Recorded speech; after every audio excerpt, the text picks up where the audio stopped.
गोंयच्या दर्यादीग वाठारांत बेकायदेशीरपणान नुस्तेमारी केल्ल्यान गोंय सरकारान कर्नाटकांतल्या नुस्तेमारी बोटी आड 10 गुन्यांव दाखल करून 2022 ते 2024 ह्या काळात 14.80 लाख रुपयांचो दंड दिलो. केंद्रीय नुस्तेमारी मंत्र्यान लेखी जापेत लोकसभेत माहिती दिली. बुल ट्रॉलिंग, एलईडी नुस्तेमारी आणि कर्नाटकांतल्या मालपेच्यान बोटींनी बेकायदो नुस्तेमारी करपाविशीं दक्षिण गोंयचो खासदार कॅप्टन विर्याटो फर्नांडीसान लोकसभेत प्रश्न मांडिल्लो. संबंधीत आदेशांचे उल्लंघन करपी नुस्तेमारी जहाजांची नोंदणी वा परवानो तात्पुरतो स्थगीत करचो, परत नेम मोडले जाल्यार अशा नुस्तेमारी जहाजांची नोंदणी वा परवानो रद्द करचो आनी अशा नेम मोडप्याविशीं तटरक्षक दळ आनी हेर सागरी अंमलबजावणी यंत्रणांक म्हायती दिवची.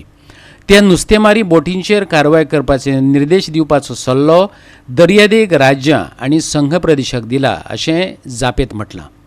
भारतीय उदका भितर चीनी नुस्तेमारी ट्रॉलरांचो अशे तरेचो अहवाल ना अशें मंत्र्यान ह्या संबंदांत विचारिल्ल्या प्रश्नाक जाप दितना सांगलें.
Bureau report Goa 365.